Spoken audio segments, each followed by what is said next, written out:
தைரியசாலி அவன் இங்க வந்து போட சொல்லு. ஹாய் எக்ஸ்டி வியூவர்ஸ், வணக்கம். இன்னைக்கு நம்ம ராயனோட ட்ரெய்லரை பார்த்து ரியாக்ட் பண்ண போறோம். எஸ். எக்ஸைட்டடா இருக்கு. ஸோ முதல் தடவை செய்கிறோம். So let's go.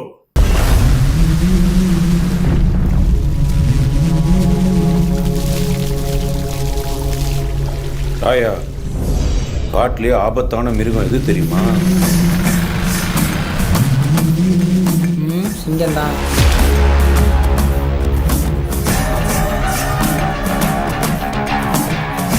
காட்டிலேயே ஸ்ட்ரென்த்தான மிருகம் சிங்கம் புலிலாம் தான். ஆனால் ஆபத்தான மிருகம் ஓநாய்.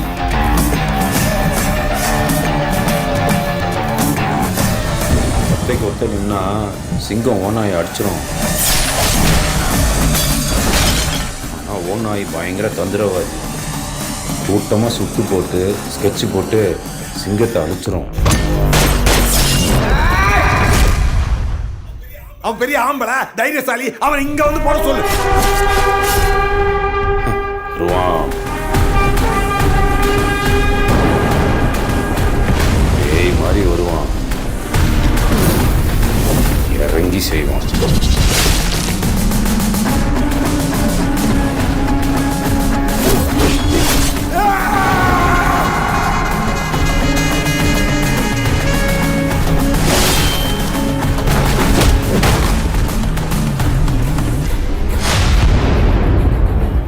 ராயா போய் என்ன சொன்னேன்?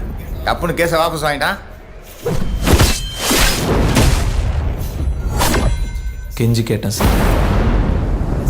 உசிரே நீதானே நீதானே நடலாவும் கூட நானே. ஓகே. ஸோ ட்ரெய்லர் பார்த்தோம். ட்ரெய்லர் பார்த்தாலே ஒன்று மட்டும் நல்லா தெரியுது. படம் ஃபுல் ராவாக இருக்க போகுது. லைட்டிங்கும் ரொம்ப புதுசாக இருக்கு. இதுக்கு முன்னாடி எந்த ட்ரெய்லர்லையும் நான் பார்த்தது இல்லை. இந்த படத்தை பார்க்க வரவங்க ஒரு ஃபுல் மீல்ஸாக இருக்கும் நான் நம்புகிறேன். ஏன்னா அவ்வளோ வேலைகள் இருக்கு, பார்த்தாலே தெரியுது. ரொம்ப ஆன் பாயிண்டாக இருக்கு எல்லா சீன்ஸுமே பார்த்தாலே. ஆமாம், முக்கியமாக அந்த லைட்டிங் ஃப்ரேம், ஸோ இதெல்லாம் வந்து ரொம்ப பார்த்து வச்சிருக்கிற மாதிரி தெரியுது. அதனால தான் ஒரு புது விதமான ஒரு ஃபீல் கிடைக்குது இந்த ட்ரெய்லர் பார்க்குறப்ப. அவரோட ஐ மூவ்மெண்ட் கூட பார்த்தீங்கன்னா எல்லாமே ரொம்ப பிளான் பண்ணி கரெக்டாக செஞ்ச மாதிரி இருக்கு. ஆமாம். ஸோ இது தெரிஞ்சு பக்காவாக ஒரு சிக்ஸர் அடிக்கிறதுக்கு கரெக்டான படமாக இருக்கும்னு நான் நம்புகிறேன். மொதல் சீனை மட்டும் பார்த்துட்டு கட் பண்ணுவோமா? ஓகே.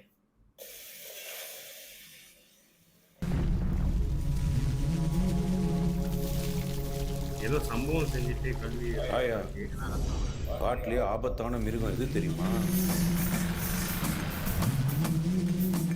சிங்கம்தான். இது யாரா காட்டிலேயே ஸ்ட்ரென்த்தான மிருகம் சிங்கம் புலிலாம் தான். சரி. ஆனால் ஆபத்தான மிருகம் ஓநாய். இப்போ ரொம்ப பேர் இந்த ட்ரெய்லரை பார்த்துட்டு காமனாக கேட்குற ஒரு கேள்வி என்னன்னா, ஏன் இந்த சிங்கம் புலி ஓநாய் இதுவே எல்லா தமிழ் சினிமாலையும் அடிப்படுற மிருகமாகவே இருக்குன்னு? ஏன்னா கண்டிப்பாக காரணம் இருக்கும். அதை சும்மா செஞ்சுருக்க மாட்டாங்களே. ஸோ ஒரு காடுனா சிங்கம் புலி, விக்ரம்லையும் அந்த டைலாக் இருந்துச்சு. காடுன்னு ஒண்ணு இருந்தா சிங்கம் புலி சிறுத்தை வேட்டைக்கு போகும். ஸோ என்னன்னா சிங்கமோட கேரக்டரைசேஷன் என்னது? அது ஒரு லீடர். அது ஒரு லீடர். காட்டுக்கு அதான் ராஜா. அதுக்கு கீழே வந்து அதுக்கு சாப்பாடு அடிச்சு கொடுப்பாங்க. இது போய் சாப்பிட்டு அதோட டெரிட்டரியை வந்து அது பார்த்துக்கும். அதுதான் சிங்கம், ஒரு ராஜா. ஸோ புலி வந்து தனியா சுத்தம், தனியா வேட்டையாடும், அது பதுங்கி அடிக்கும். அதுக்கு அது ரொம்ப பெரிய பேரு. சரிங்களா? அதே மாதிரி தான் ஓநாய் வந்து ஒரு தந்திரசாலி. அவன் படத்துல அவங்க சொன்ன மாதிரியே கூட்டமா இருந்தே ஒரு ஆளை தூக்கணும்னா தூக்கிடும். ஸோ இதுதான் மெயின். ஸோ இங்க ஓநாய் யாரு? ஓநாயை வந்து என்ன சொல்லுவாங்க, இன்டெலிஜென்ட்னு சொல்லுவாங்க. ஆமா. ஸோ இந்த கதையில படிகாரம் அவங்க கொடுக்குற அந்த ஸ்டாரி ஆர்க் படிகாரம் நம்ம பார்த்தா ஐ திங்க் தனுஷ் சார் தான் வந்து இதுல ஓநாய்ன்னு நினைக்கிறேன். ஏன்னா ஓநாய் வந்து அது வந்து ஃபேமிலியை வந்து எப்படி பார்த்துக்கணும், இன்ஜரி ஆச்சுன்னா எப்படி சொந்தமாக ரிகவர் பண்ணணும், இதெல்லாம் சொல்லி கொடுக்கும். ஸோ அவர் பார்க்குறப்ப உஷாரா அப்புறம் இவங்கெல்லாம் அவங்களோட அவரை siblings. ஃபாலோ பண்ற ஒரு யங் ஜெனரேஷன் அவர் கூட இருக்கிற இவருதான் மாதிரி அவங்கள வந்து பாத்துக்கறாங்க, ஃபேமிலி ஹெட். ஒரு பேக்க லீட் பண்ற மாதிரி இருக்கு. இப்போ கதையில வர எஸ்ஜே சூர்யா, பிரகாஷ் ராஜ் எல்லாம் கொஞ்சம் பவர்ஃபுல்லான ஆக்டர்ஸ். மேபி எஸ்ஜே சூர்யா சிங்கமாவோ இல்லைன்னா பிரகாஷ் ராஜ் சிங்கமாவோ புலியா இருக்கலாம் ஒன்னு ஆளு. ஸோ நான் தான் நினைக்கிறேன். அதனாலதான் மெயின் பிளாட்டா வந்து படம் ட்ரெய்லர் ஆரம்பிச்சு ஒரு 15 செகண்ட்லயே அனிமல்ஸ் இந்த இது கேரக்டரைசேஷன் சொல்றாங்க. இந்த படத்தோட மெயின் கார் இதுவா இருக்கலாம். அதோட கதைகள்லாம் வந்து நம்மளுக்கு என்னன்னு படம் பார்த்தாதான் தெரியும். ஆனா நான் என்ன ஒரு ப்ரெடிக்ட் பண்றேன்னா, இவங்க ஒரு ஃபேமிலி. ஏன்னா நான் யார் அவரு காளிதாஸ் ஜெயராமோட இன்டர்வியூ பார்த்தப்ப என்ன சொன்னாருன்னா, வட சென்னையில நடக்கிற ஈவெண்ட். ஸோ அந்த செட்டே ஒரு வட சென்னை மாதிரி போட்டது தான். ஒன்று இவர் உள்ளுக்கு போயிட்டு வந்திருக்கணும், ஏன்னா மொட்டை அடிச்சிருக்காரு. ஏதாச்சும் முன்ன ஃபேமிலிக்காக ஏதாச்சும் பண்ணி மறுபடியும் வந்திருக்கலாம். ஏன்னா நம்ம தெரியல அதுல முடி இருக்குமா. ஆனா அது அவர் ஒரு சீன்ல இது ஸ்னீக் பிக்ல பார்த்தா ஸ்டைல்ன்றாரு. ஏன் மொட்டை அடிச்சிருக்காரு ஸ்டைல் என்ன ஸ்டைல் தெரியல. ஒண்ணுன்னா ஒரு மீச வீரப்பன்மை இருக்கு. அவரோட கேரக்டரைசேஷனும் கொஞ்சம் பாக்குறது எனக்கு ஃபீல் ஆகுது. அந்த வீரப்பனோட டச், அந்த மீச, அந்த லுக்கு நிக்கிறது. ஸோ கண்ணுலே அந்த ட்ரெய்லர் முடியற முன்னுக்கு அந்த சீன் அவர் வடிச்சு போய் அப்படியே ஒரு மாதிரி இருக்கிற சீன் இருக்கு. அடுத்த ஒன்னும் சீன் பார்ப்போமே.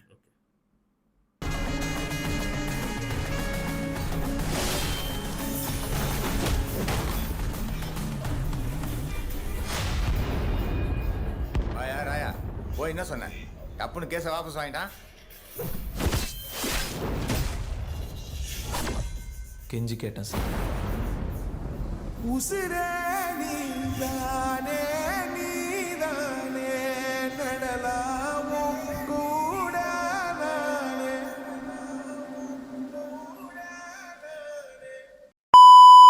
என்ன நினைக்கிறீங்க இந்த பாட்டை பத்தி சொல்லுங்க.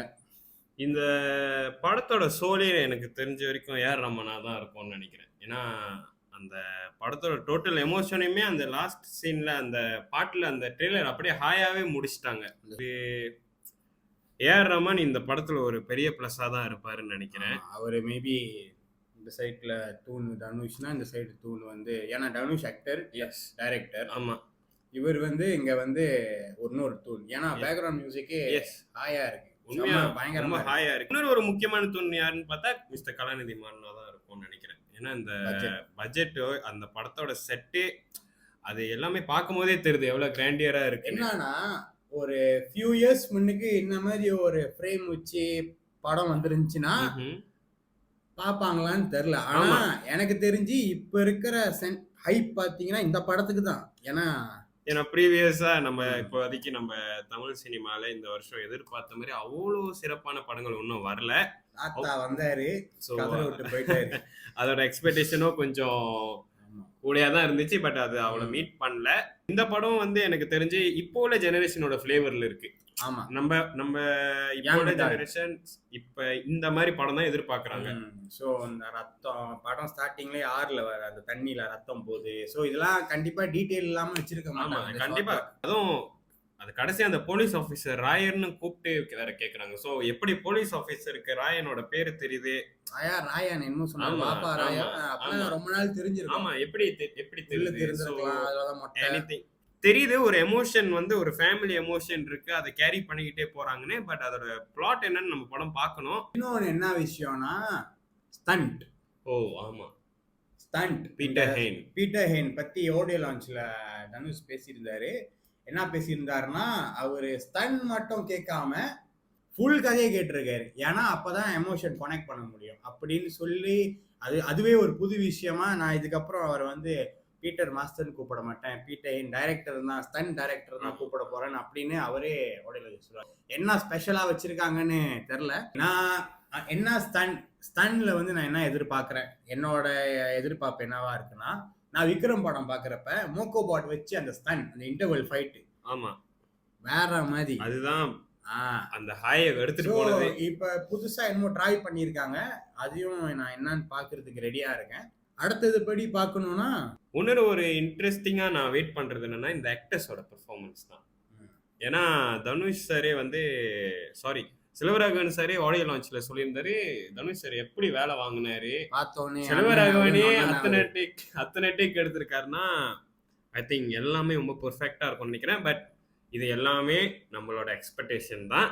அதோட காஸ்ட் அண்ட் க்ரூஸ் பார்த்தாலே ரொம்ப எக்ஸைட்டிங்காக இருக்குது. எல்லாமே ரொம்ப திறமையான ஆக்டர்ஸை உள்ள வச்சிருக்காரு. ஒன்னொன்னு நீங்க சொன்ன மாதிரி ஆக்டர்ஸ் பத்தி சொல்லனால எனக்கு துஷாரா விஜயன். ஏன்னா நான் அவங்கள வந்து எனக்கு தெரிஞ்சு ரஞ்சித் சார் தான் இவங்களை ஆமா, அது டெபியூட் பண்ணி சார்பட்டா பரம்பரையில் அந்த டான்ஸ்லேயே வேற மாதிரி போட்டு What a நடிச்சு. performance. ஸோ அதுக்கப்புறம் நட்சத்திர ஜன்னங்கள் அந்த படத்துலயும் அவங்க நடிச்சிருந்தாங்க.